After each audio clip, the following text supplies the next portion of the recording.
6 signs that you're the toxic one in your relationship. Couples who aren't aware that something is slowly but surely driving them apart might have difficulty keeping their relationship together. Even more upsetting is when the mere act of attempting to improve things worsens them. In a toxic relationship, this is a regular occurrence.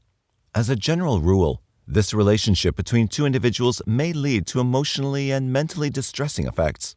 Their love is slowly killing them, and neither of them realizes it until it's too late. Everybody knows that we must track down the root cause to address an issue. It's not about what, but rather who, when it comes to a relationship between two individuals in love. That brings us to the essential point. How can you know whether you're the one who's wrecking it all? Does your partner show indicators that you're the poisonous one? And what can you do if you discover that you are the chosen one? Fortunately, we have the answers you need, and we hope that it's not already too late. Number 1. You manipulate all the time. You may be in a toxic relationship if you're always attempting to control another person. Although lying to your spouse is terrible for any relationship, gaslighting takes lying to a whole new level of destructiveness. In a toxic relationship, gaslighting occurs when you make your partner believe they're insane or paranoid to protect them from discovering your falsehoods. As a result of withholding or lying about facts, as well as gaslighting your spouse into thinking it's their fault, it's a triple danger, Dr. Tatkin explains. Because of what they're doing, the connection will never be the same again. Be aware of the telltale indications of a codependent relationship so you can avoid being drawn into one. Number 2. You're continually threatening to end the relationship. Even though no one enjoys bickering, you can't always pull the breakup card when things become tense. If this is the case, you're in a toxic romantic relationship. In a toxic relationship, it's not uncommon to hear threats to split up or terminate the relationship. Dr. Tatkin explains that people use threats as a technique to pull their spouse in line. People should only do it when threatening the ties if they mean to leave. To have a meaningful connection, you must mean what you say and act on it. Walk away to calm yourself and collect your thoughts instead of yelling out irrational things that you may come to regret later. Number 3. Everything revolves around your partner.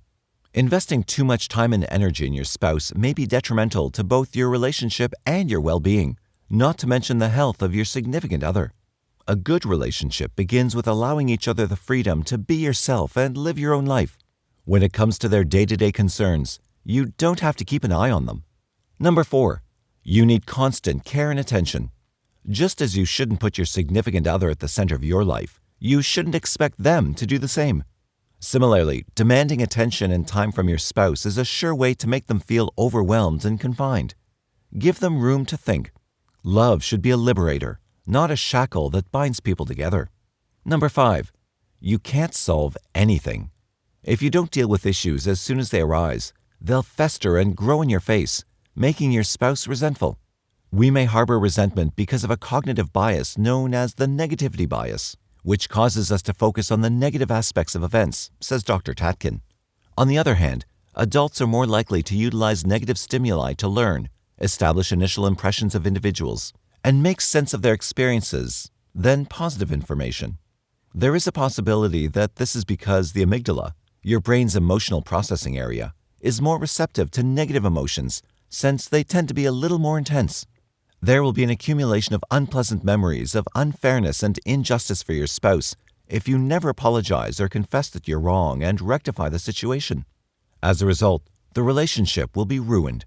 After a quarrel with your significant other, avoid these blunders. And number 6, you have a short attention span, and your anger is no exception. Having a partner involves sharing your life with someone whose worldview differs from yours. After all, every one of us is a one-of-a-kind individual. It's not uncommon for these discrepancies to irritate us from time to time. You either allow your anger to get the best of you, or you can find the fortitude to be patient in the face of adversity. A lot is revealed about your personality and character in terms of your relationship choice.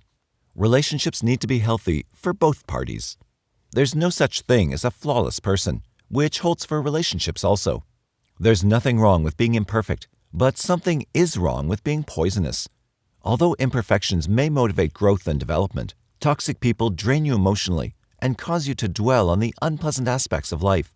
However, blaming others is always preferable to self-reflection. In other words, What if you're the bad guy in your own love story? Sometimes we're the poisonous ones, but we refuse to acknowledge that.